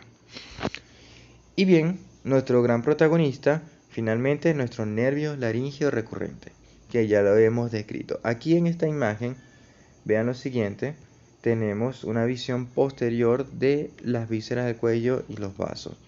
Esto que está acá es la faringe con sus músculos en forma de escalonada, bien, y vemos, bueno, nuestro paquete vasculonervioso con el nervio vago pasando por el ángulo yugulocarotídeo posterior. ¿Qué vemos? Este es el lado derecho y en el lado derecho se origina el nervio laríngeo recurrente a nivel de la arteria subclavia, ¿ok? Y en el lado derecho, cuando ven la base del cuello y ven la arteria subclavia, no encuentran laringio recurrente. Entonces, ¿qué es lo que está pasando aquí? Lo que habíamos dicho al principio, que en el lado derecho va sin freno y en el lado izquierdo es sin freno. ¿Ok? Entonces, acá, para reforzar, tenemos el asa del laringio recurrente, el asa del simpático, que no se ve en la imagen, no está representado, pero ya lo puse con una línea roja, y aquí ven el asa del nervio frénico. Y los múltiples, también están descritos pequeñas comunicaciones del nervio vago con el nervio facial, con el nervio hipogloso, que el nervio glosofaringio ya lo habíamos descrito, que vamos a ver, pues que va a abordar también, le va a dar un componente parasimpático a estos nervios.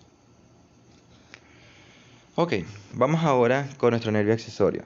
Ya, listo, entonces vemos que nuestro nervio vago, entonces, Si alguien les pregunta qué tipo de nervio es el nervio vago, la respuesta es: el nervio vago es un nervio parasimpático. ¿Ok? Es el parasimpático craneal por excelencia. Pero también tiene unos pequeños componentes, muy pequeños componentes: sensitivo general, ¿ok? Para el oído; sensitivo sensorial para la epiglotis, ¿ok? Para la parte del gusto de la epiglotis; y visceromotor también. Ok, vamos entonces con el nervio accesorio. Este nervio accesorio sí es bastante sencillo, bueno, si lo comparamos con el resto de los nervios, porque este es un nervio que es netamente motor. ¿Ok? Solamente las neuronas que forman parte del nervio únicamente tienen componente motor. Ajá, entonces ¿qué vemos? Volvemos a nuestra imagen de la visión posterior del tallo. ¿Qué vemos? También este nervio va a salir del surco retroolivar. A diferencia de los anteriores, este nervio tiene dos raíces. Ojo, vean lo siguiente. Cuando nosotros hablamos de nervios, vamos a ver que hay raíces. Está el trayecto, la formación del nervio, y están las ramas. Exactamente como pasa ¿cómo se llama? Con los árboles. Cuando ven los árboles, ustedes van a ver que el árbol tiene raíces, ¿ok? Se forma el tronco y luego da las ramas que dan las hojas. Bueno, precisamente aquí pasa algo similar. Entonces van a tener que hay unos componentes nerviosos que van a salir del tallo cerebral. Entonces tienen la raíz craneal del nervio accesorio, ¿ok? Y aquí tienen la raíz espinal. ¿Qué pasa con la raíz espinal? Los niveles medulares, es decir, a nivel de la médula espinal, ustedes van a ver que van a salir componentes, o sea, está el asta ventral, el asta dorsal. Eso tiene que ver con una sustancia gelatinosa dentro de la médula espinal, de donde va a salir la porción motora. Por ejemplo, la que va a mover el brazo, la que va a mover el dedo, la que va a mover el pie, etc. Pero en este caso, acá nosotros vamos a ver que el nervio accesorio, el nivel medular de C1, 2, 3 y 4 van a formar raíces nerviosas, y estas raíces nerviosas van a ascender, van a atravesar el foramen magno, ingresan a la región del cráneo y luego se unen al nervio accesorio. ¿Ok? Por eso entonces ven en esta imagen que tenemos dos nervios. Dos raíces nerviosas, la raíz craneal y la raíz espinal. Y finalmente, bueno, van hacia el foramen yugular, y allí se va a formar lo que sería pues nuestro nervio accesorio. ¿Ok? Ahora, en esta imagen dense cuenta de que el nervio accesorio es el nervio que se encuentra más inferior. Es el que se encuentra más inferior de los tres nervios. Ya habíamos visto que la disposición arriba, el glosofaringio, es el más superior, se relaciona inferiormente con el nervio vago, y el más inferior sería allí en esa zona o en esa región, pues nuestro nervio accesorio. Por supuesto, aquí lo que nosotros, ya como estamos estudiando ahora el nervio accesorio, decimos que el nervio accesorio se relaciona superiormente con las raíces nerviosas del nervio vago, y mucho más a distancia encuentran las relaciones que se establecen con el nervio glosofaringio. Ok, pasó por el agujero rasgado posterior. Y en el agujero rasgado posterior ya lo hemos estudiado. Esto vamos a ver que en la anatomía suele pasar. O sea, tú estudias una estructura y cuando estudias otra, pues entonces vuelves a repasar la estructura anterior. O por ejemplo, cuando estás viendo las relaciones del nervio vago en el paquete vasculonervioso, las relaciones posteriores son exactamente las mismas relaciones posteriores de la vena yugular interna y de la arteria carótida interna. Eso sucede con relativa frecuencia, y eso es una ventaja en el sentido de que, bueno, nos sirve para repasar lo que ya se había mencionado. ¿Ok? Perfecto, entonces, bueno, estamos en el agujero rasgado posterior, y aquí vamos a recordar nuevamente la disposición de los nervios. Tenemos en el lado izquierdo nuestra imagen del plano frontal, y en nuestro lado derecho tenemos una imagen de una visión lateral. ¿Qué podemos ver aquí? Que bueno, la vena yugular interna siempre va a ser la estructura más posterior en el agujero rasgado posterior. ¿Ok? Y también la estructura más lateral. Eso siempre va a estar posterior y siempre va a estar lateral. Pero con respecto a los nervios, en nuestro nervio vago es el nervio que se encuentra más lateral de todos en el agujero rasgado posterior. Bien. Y entonces, no estoy hablando del vago, el accesorio. Dije vago. El nervio accesorio es el nervio que se encuentra más lateral de todos los nervios. Entonces, en el agujero rasgado posterior, el nervio accesorio se relaciona medialmente con el nervio vago, bien, y un poquito más a distancia con el nervio glosofaringeo.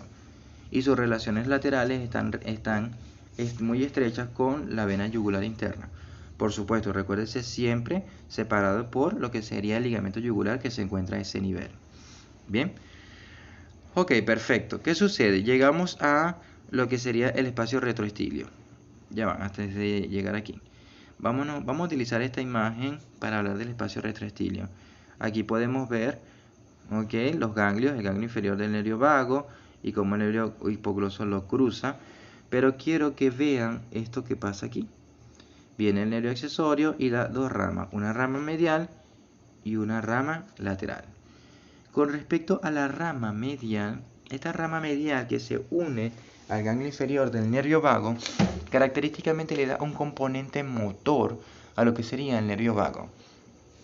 Y cuando ustedes siguen a esas neuronas que se unen al nervio glosofaringeo, al nervio vago en su ganglio inferior, allí no hay ningún tipo de sinapsis, sino que simplemente los axones se adicionan al trayecto del nervio vago y luego se separan de cuando se forma el nervio laringio recurrente. Es decir, que el nervio accesorio, su rama medial, que como nervio motor, le da el componente motor al nervio vago que posteriormente le va a servir para poder inervar los músculos de la región infrayoidea. ¿Ok? Es decir, los músculos que se va, la inervación motora que se va a ir hacia la región, los músculos inferiores no, al músculo, los músculos laringeos, ¿ok? Repito, el nervio laringeo recurrente va a inervar a los músculos intrínsecos de la laringe. Y ese componente motor que va hacia todos esos músculos se obtiene de esa raíz medial que le da el nervio accesorio. ¿Ok? O dicho de otra manera, el nervio accesorio da una rama medial, esa rama medial se adiciona al trayecto del nervio vago, entonces ya ahí forma parte del nervio vago, no podemos decir que es el nervio accesorio, por lo menos no en anatomía macroscópica. Entonces, la consecuencia es que esa componente motor continúa donde el nervio vago y cuando encuentra la arteria subclavia en el lado derecho se origina el laringio recurrente y posteriormente llega a los músculos de la laringe. ¿Ok? Esto como de forma esquemática. Entonces, allí en el espacio retroestilio, el nervio accesorio le da un componente motor con su raíz medial al nervio vago y esta adición que vemos la recibe, por decirlo en anatomía macroscópica, a nivel del ganglio superior, el ganglio inferior del nervio vago. Ok, excelente. Seguimos entonces. ¿Qué pasa? Una vez que el nervio accesorio, vamos a dar un momento esta imagen, debería estar un poquito más adelante. Una vez que el nervio accesorio origina esa rama, nosotros vamos a ver lo siguiente. Está la rama medial y está la rama lateral. La rama lateral es la que finalmente va a buscar a los músculos para inervarlos. Y aquí tenemos tres posibilidades anatómicas. Uno, fíjese que está la vena yugular interna en el medio, ¿ok? O atravesada. Y el nervio accesorio, su rama lateral, tiene tres opciones. Una, o le pasa por delante, es decir, pasa anterior, o le pasa por detrás, es decir, pasa posterior, o hace lo que se ve en la imagen, le hace un ojal. Es decir, hay una rama anterior, una rama posterior y luego se unen, vuelven a unir lateral a este. Eso también puede pasar. Perfecto. Entonces, pendiente con eso, el nervio accesorio a nivel del espacio retroestilio da dos ramas. Una rama medial que se une al ganglio inferior del nervio vago y da un componente motor a este nervio. Y la rama lateral sigue su trayecto lateral del nervio accesorio y o le pasa por delante, o le pasa por detrás, o le hace un ojal y continúa luego su trayecto. Muy bien, En su trayecto, pues por supuesto, consigue el músculo esternocleidomastoideo, que es el que va a inervar. Está descrito que pueden considerarlo como la primera asa o el nervio C2 va a originar un pequeño ramillete nervioso que se une al nervio accesorio y contribuye a inervar el músculo esternocleidomastoideo. Por supuesto, si ustedes comparan la cantidad de ramilletes nerviosos que da el nervio accesorio, es mucho mayor con respecto a esa pequeña ayuda que le da C2, por decirlo de esa manera. Pero bueno, es válido describir que en su trayecto el nervio accesorio recibe una ramita de C2 y se hace un ojal en la cara interna del músculo esternocleidomastoideo que contribuye a su inervación. ¿Ok? Pero recordemos que el nervio accesorio continúa su trayecto de medial lateral, de superior a inferior y algo de anterior a posterior porque tiene que inervar a estos dos músculos. ¿Okay? Aquí vemos otra imagen. Esta imagen es del Prometheus. Entonces continúa su trayecto, esto por supuesto profundo a los músculos, y entonces alcanza el esternocleidomastoideo y lo inerva. Luego entonces alcanza su borde posterior ingresando al triángulo cervical posterior, o si quieren, si colocamos aquí el músculo homoyoideo, pues entonces sería nuestro triángulo occipital. Bien, y una vez allí lo discurre por ese triángulo de superior a inferior, de anterior a posterior, alcanzando el borde anterior del el músculo trapecio, y discurre por lo que sería entonces su cara inferior para inervarlo. Entonces, nótese un nervio que se está originando dentro del cráneo, atraviesa el foramen yugular, atraviesa el espacio retroestilio, da sus dos ramas, la rama lateral le hace el ojal, pasa por delante, pasa por detrás a la vena yugular interna, alcanza el músculo esternocleido en su cara profunda, lo inerva y luego alcanza al músculo trapecio en su cara profunda y también lo inerva. Ok, esta inervación, recordemos que es una inervación motora. Muy bien, entonces ese es nuestro nervio accesorio. Ahora vamos con el nervio hipogloso. El nervio hipogloso es como el rompegrupo o el que anda por su lado. Es un nervio que es netamente motor, ¿bien? Y le decíamos que es como el rompegrupo porque hasta ahora hemos hablado del nervio glosofaringeo, el vago del accesorio, y todos salen del espacio del surco retroolivar.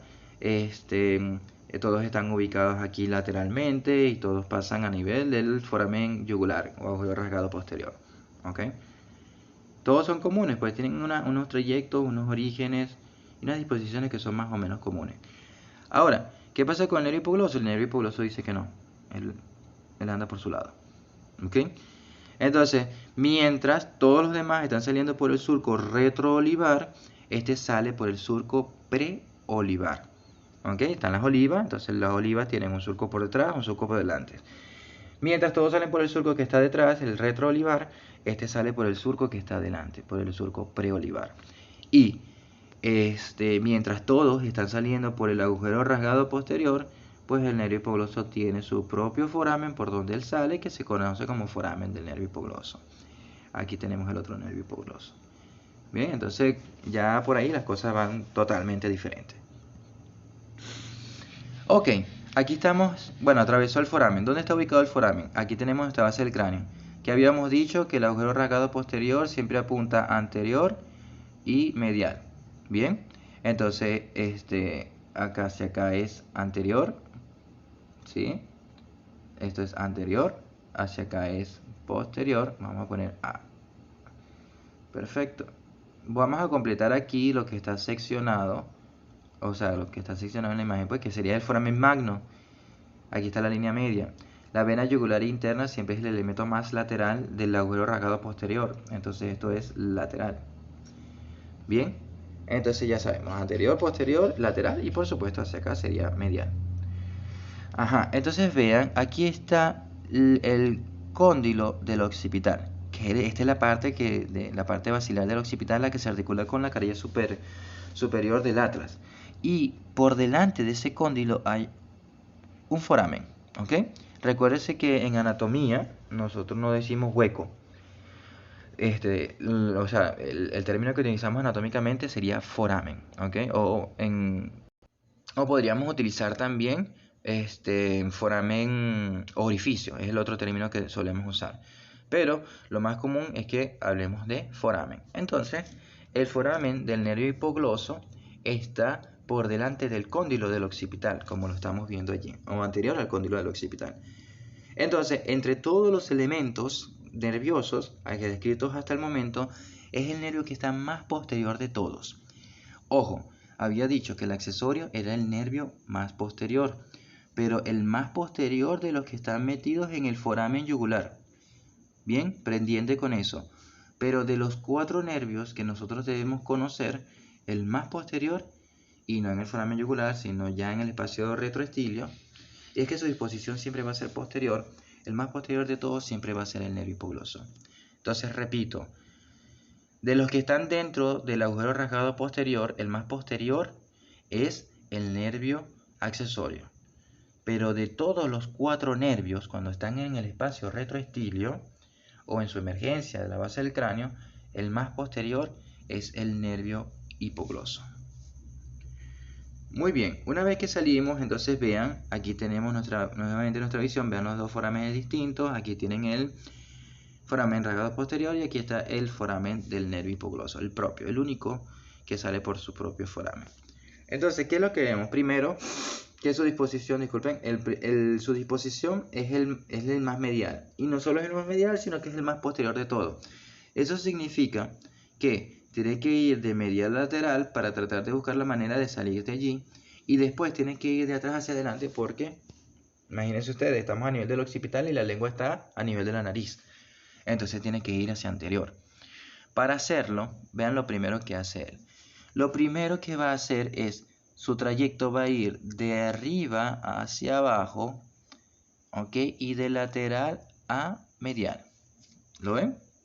Bueno, me fui un poquito de lado, pero estoy tratando de seguir el trayecto del nervio, pero ahí lo ven. Entonces, ¿qué es lo que vemos? Hay 3 estructuras allí que están ubicadas con las que va a guardar estrecha relación. 1. Arteria carótida interna. 2. Ganglio superior del tronco simpático cervical. 3. Ganglio inferior del nervio vago. Entonces, esas 3 estructuras están allí adelante y en su trayecto de superior a inferior y de medial a lateral, pues entonces le va a pasar o va a cruzar la cara posterior de estas 3 estructuras. O, dicho de otra manera, en su trayecto inicial, en el espacio retroestilio, el nervio hipogloso se relaciona anteriormente con la arteria carótida interna, el ganglio superior del tronco simpático cervical y el ganglio inferior del nervio vago. Luego, cuando llega a este punto es cuando cambian las cosas, que cambia su trayecto. De aquí ya cambia su trayecto y se va de posterior a anterior. Y la pregunta es, ¿cómo? Pues lo va a hacer entre la arteria carótida interna y la vena yugular interna. ¿Lo ven? Voy a quitar las rayas que hice. Vamos a ver, fíjense cómo lo hace entre el rojo y el azul. Es decir, entre la arteria y la vena. Entre la arteria carótida interna y la vena yugular interna. Entonces justamente allí cambia su trayecto, que venía siendo superior inferior, medial lateral, para ahora ir de posterior a anterior. ¿Bien? Ok, perfecto. Bueno, vamos a ver, seguir viendo las otras imágenes. Aquí lo vemos. Entonces vamos a concentrarnos aquí en esta parte. ¿Ok? Inicialmente ustedes van a ver todo esto como una maraña de nervios, un montón de cosas amarillas todas pegadas. Pero en la medida en que vayan practicando, vayan leyendo y lo vean una y otra vez, y a través de las tutorías también vamos a ir aclarando cada una de estas estructuras. Por ejemplo, ya ustedes saben el que se va aquí, que va de superior a inferior, el que se va de superior a inferior y de medial a lateral, pues entonces sería nuestro nervio accesorio, ¿ok? Sencillo. El que se va hacia abajo, por supuesto, buscando el corazón, buscando el abdomen, nuestro nervio vago. Sencillo también.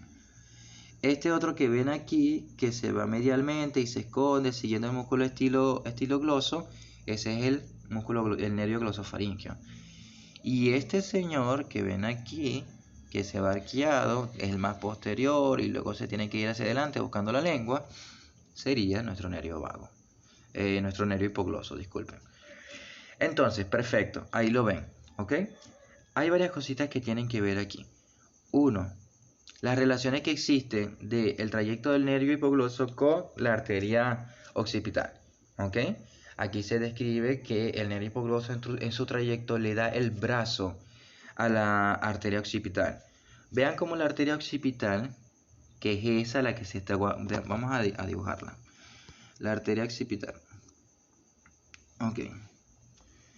La arteria occipital, fíjense cómo viene aquí. Podría tener este simple trayecto. Ya se los voy a dibujar. La arteria occipital podría tener este simple trayecto, directo. Pero no lo hace así. Primero se eleva y luego continúa. ¿Por qué? Porque el nervio hipogloso le está dando el brazo, o sea, la está levantando. Y es una relación muy interesante. Entonces, en su trayecto de posterior a anterior, el nervio hipogloso tiene una estrecha relación con la arteria occipital.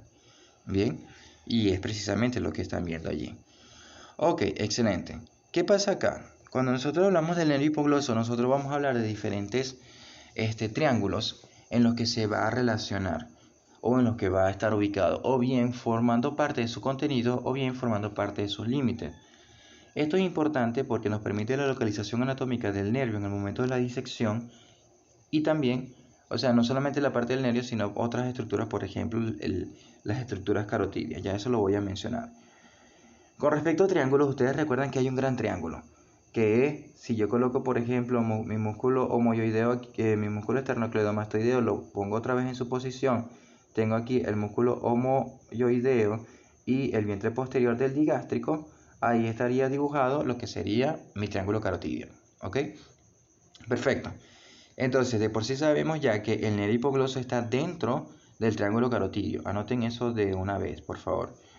Entonces, el nervio hipogloso está dentro del triángulo carotidio. Pero cuando nosotros amplificamos el triángulo carotidio, vemos que dentro hay más nervios, hay más triángulos.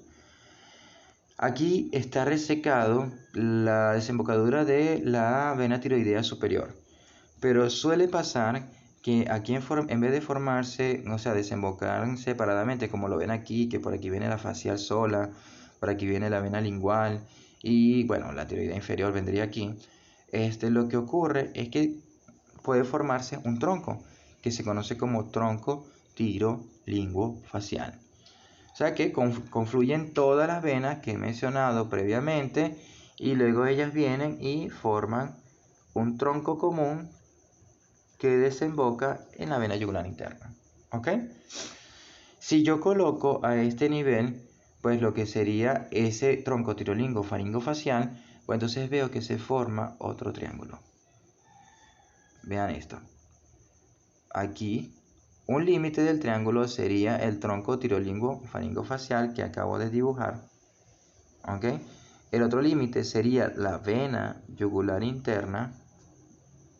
La vena yugular interna. ¿Ok?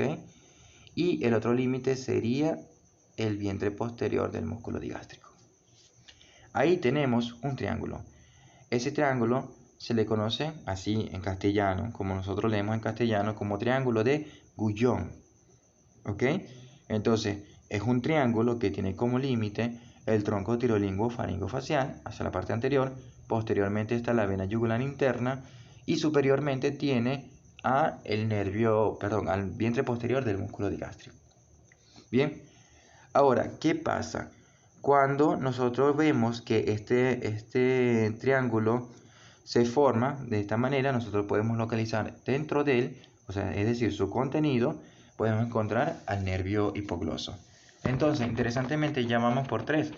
El nervio hipogloso se encuentra, primero el más grande, dentro del triángulo carotidio, y además de eso también se encuentra dentro de otro triángulo, que es el triángulo de Guyon. ¿Bien? Ahora, ¿qué pasa cuando no se forma el tronco tirolingo-faringofacial? ¿Quién forma este límite? Pues lo va a formar la vena facial. Bien, importantísimo. Ahora, dentro de ese mismo triángulo hay otro triángulo más que se forma, que es este que están viendo acá. Vamos a utilizar esta imagen para representar el triángulo que mencionamos previamente, que era el de Guyon. Vamos a agarrar acá, por ejemplo, y vamos a representar el músculo que hayan retirado. Vamos a suponer que esto que está aquí es el vientre posterior del músculo digástrico. Perfecto. Ok. Entonces yo tengo ahí mis tres elementos nerviosos, pero mis tres límites. Tengo la vena yugular interna, límite posterior, el tronco tirolingo faringofacial, límite anterior, y tengo lo que sería el vientre posterior del músculo digástrico. ¿Qué triángulo es ese? Ese es nuestro triángulo de Guyon. Perfecto. Entonces, ahora resulta de que el nervio que está aquí, que es el nervio hipogloso, ya lo hemos descrito, que está ubicado acá. ¿Lo ven? Lo estoy resaltando. Pasa dentro de ese triángulo. Ahora bien, el triángulo yo lo puedo hacer incluso más pequeño y puedo tomar a ese nervio hipogloso como uno de los límites. Entonces, aquí hablamos de otro triángulo que sería el límite posterior, estaría dado por la vena yugular interna. El límite anterior es el tronco tirolingo faringofacial. Bien, y el límite superior sería nuestro nervio hipogloso. Bien, qué sencillo. Entonces tenemos triángulos dentro de otro triángulo. ¿Cuál era el más grande? El triángulo carotidio. Dentro del triángulo carotidio, entonces encuentran el triángulo de Guyon. Y dentro del triángulo de Guyon encuentran este triángulo más pequeño, que sería entonces nuestro triángulo, no le pusimos nombre todavía, es el triángulo de Farabev. ¿Ok? De Farabev, o Farabev, sería leído en castellano. Entonces, perfecto. Datos importantes. Nótese que el triángulo de Guyon y el triángulo de Farabev tienen los mismos límites anteriores y posteriores. Vean, Guyon tiene como límite anterior, déjenme poner aquí una señalización, como límite anterior tiene a el tronco tirolingo faringofacial. Y el de Farabev también tiene al tronco tirolingo faringofacial. El límite posterior del triángulo de Guyon es la vena yugular interna. El de Farabev también es la vena yugular interna. Ahora, ¿qué cambia? El límite superior es el que cambia. Entonces, el límite superior en el triángulo de Guyon sería el vientre posterior del músculo digástrico. Pero en el triángulo de Farabev, ¿quién es? El nervio hipogloso. Entonces, fíjense, además de que mientras en el triángulo carotidio y en el triángulo de Guyon, el nervio hipogloso es contenido del triángulo, en el caso del triángulo de Farabev, el nervio hipogloso es el límite superior, es uno de sus límites. Ahora, ¿para qué sirven todos estos triángulos? Cuando ustedes quieren hacer la disección, por ejemplo, del seno carotidio, de las arterias carótidas, del glomus carotidio, pues la forma más sencilla es localizando estos triángulos, porque estos triángulos te van a dar la localización de estas estructuras. Es decir, estos triángulos nos sirven para el abordaje quirúrgico de las estructuras carotidias, seno carotidio, glomus carotidio, arteria carótida común, finalización, arteria carótida interna y arteria carótida externa, el origen de ellas, pues las porciones que son el origen. Bien, y por supuesto, está de más decir que también nos sirve para bueno, no está de más, pues, pero para resaltar, también nos sirve para la localización del nervio hipogloso. Ok, seguimos con los triángulos. ¿Qué pasa? De aquí para allá, de aquí para acá, dejamos entonces todo ese montón de triángulos. Dejamos atrás a carotidio, a Guyon, a Farabev. De aquí en adelante vemos que el nervio hipogloso, antes de llegar a la base de la lengua, que es este punto, está pasando por dos triángulos adicionales. Bien, ¿cuáles serían esos triángulos? Estos que ven aquí, que esta imagen nos sirvió, esta imagen es cortesía del señor Latarjet, lo puso de forma punteada y tenemos, vamos a ver si me logra dibujar, ahí está, perfecto. Tenemos dos triángulos. El primero, que es el triángulo más posterior, se conoce como triángulo de Beclar. Y por supuesto, ojo, todos estos triángulos nos sirven para localización.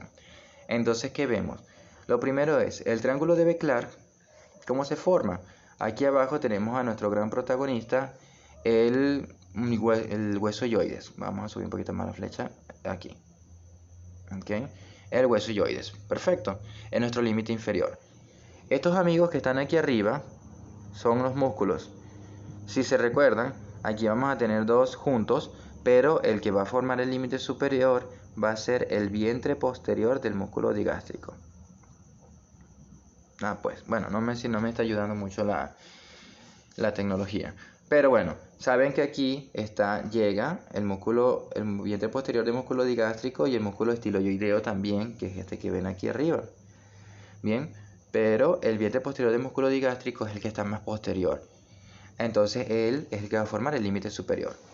Y el límite posterior de este triángulo lo va a formar, vamos a quitarlo para poder ver los músculos, lo va a formar este músculo que ustedes ven aquí, que hasta los momentos, creo que hasta los momentos no se ha mencionado.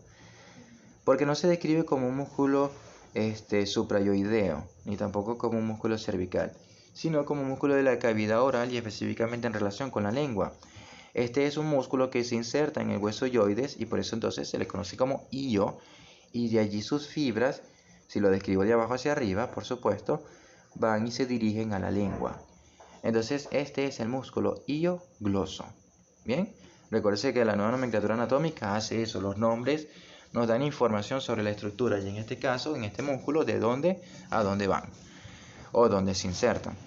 Entonces tienen el músculo iogloso, que es este músculo que ustedes están viendo que está llenando el fondo de esta imagen en esta zona. ¿Lo ven? Se inserta abajo hueso yoides y luego sus fibras van y se entremezclan. ¿Ven ese entremezclado que está allí? Se entremezcla con los músculos de la lengua. Entonces, por supuesto, ese músculo, como pueden ver aquí, tiene un borde posterior. ¿Ok? Aquí. Bien. Y por supuesto, entonces, ese borde posterior nos termina de cerrar el triángulo de Becklar. Entonces, repito, límite inferior, hueso yoides, límite superior, vientre posterior del digástrico, límite posterior sería el músculo iogloso. Bien. Y nuestro nervio hipogloso, que es tan especial desde sus orígenes, está pasando también por ese triángulo. ¿Okay? Es contenido de ese triángulo. Ahora, continúa su trayecto anterior y sigue teniendo relaciones con el resto de las estructuras. Bueno, por supuesto, eso ahorita lo vamos a mencionar. Ahora resulta que se forma otro triángulo, pero en este triángulo él va a ayudar a formar uno de sus límites. Entonces, nótese que tiene aquí un límite inferior que va a estar dado por la porción tendinosa intermedia del músculo digástrico. O sea, recuerdan que ahí hay una bandeleta tendinosa. Pues eso forma el límite inferior. El límite anterior es este músculo que ustedes sí lo conocen. Vamos a completar aquí la imagen. Aquí está la mandíbula. Un músculo que se inserta en el cuerpo del hueso yoides y luego pues se inserta arriba en lo que sería el rafe de la mandíbula, que sería entonces, bueno, es nuestro músculo miloyoideo. Bien, y aquí entonces ven como el vientre posterior del músculo miloyoideo forma el límite anterior de ese triángulo. ¿Ok? Fíjense que estoy utilizando muchas palabras, vamos a tratar de simplificarlo. El músculo miloyoideo es el límite anterior de este triángulo. Solo que no es todo el músculo miloyoideo, sino que específicamente el borde posterior de él. Pero bueno, como les digo, en la medida que vayamos estudiando y viendo las asesorías, pues entonces podemos precisar mucho más. No es precisar, es simplemente, manejar con mayor fluidez los términos. Entonces, chévere, tenemos ya el límite inferior y tenemos el límite anterior. ¿Quién es el límite superior? Pues el trayecto del mismo nervio hipogloso. ¿Ok? Ese sería nuestro triángulo de Pirogov. Muy bien. Ahora, fíjense por qué las relaciones con el músculo miloyoideo. Porque este nervio hipogloso sabe que al introducirse en el borde posterior del miloyoideo y pasar profundo a ese músculo, pues llega a la cavidad oral. Habíamos dicho en las tutorías que el músculo miloyoideo formaba el piso de la boca. Y si él quiere llegar a la lengua, tiene que llegar a la boca y bueno, pasando profundo a ese músculo, pues llega a la cavidad oral y consecuentemente llega a la lengua. Entonces nótese, un solo nervio, bastante interesante y bastante protagonista. Está pasando por 5 triángulos. Bueno, tiene relaciones con 5 triángulos. Tiene relaciones con el triángulo carotidio, tiene relaciones con el triángulo de Guyon, tiene relaciones con el triángulo de Farabeuf, tiene relaciones con el triángulo de Beclark y tiene relaciones con el triángulo de Pirogov. Y hagan sus puntualizaciones en cuáles de los triángulos es contenido, es decir, forma parte del contenido, y en cuáles de los triángulos forma parte de los límites, como ya lo hemos dicho hasta ahora. Por supuesto, recordarán que hay ciertas estructuras que se encuentran a este nivel. Por ejemplo, en el caso de la región, una vez que supera el límite inferior del vientre posterior del digástrico, empieza a relacionarse con la glándula parótida. ¿Ok? Y recuérdense que en el triángulo submandibular van a encontrar también la glándula submandibular a este nivel. Entonces son relaciones que están allí, que deben saber que existen. En la medida que el trayecto está, pues lateralmente tienen las relaciones que van a darse con la glándula parotidia, y cuando está ubicado a nivel del triángulo submandibular o formando el triángulo de Pirogov, también ven que se va a relacionar lateralmente con la glándula submandibular. Perfecto, ¿qué hace entonces nuestro nervio? Miren lo que pasó aquí, interesante. Aquí vean dónde está la sección de la imagen. O sea, aquí está la nariz, esto es anterior, aquí es posterior, aquí sería inferior, bien, y aquí arriba por supuesto superior.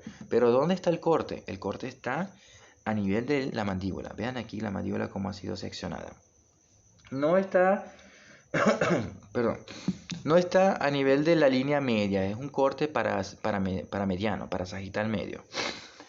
Entonces, pero sí lo suficiente como para retirar el arco de la mandíbula y yo poder ver cómo, disculpen, cómo el nervio hipogloso llega finalmente a los músculos de la lengua y lo inerva, ¿ok? Y aparte de eso, vean en esta imagen, es cómo da la rama para el músculo genioideo. Perdón. Ok, ya estamos finalizando. Entonces, bueno, lo que le quería decir, recordar en este punto,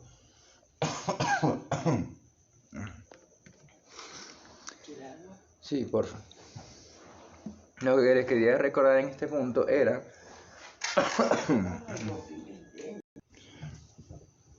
bueno, lo que les quería recordar en este punto era con respecto a la inervación del músculo genioideo. Que bueno, fíjense cómo hay un ramillete nervioso acá de este nervio hipogloso que se encarga de la inervación de este músculo. Y por supuesto, el nervio hipogloso va a inervar a todos los músculos de la lengua. Bien, aquí vemos otra imagen.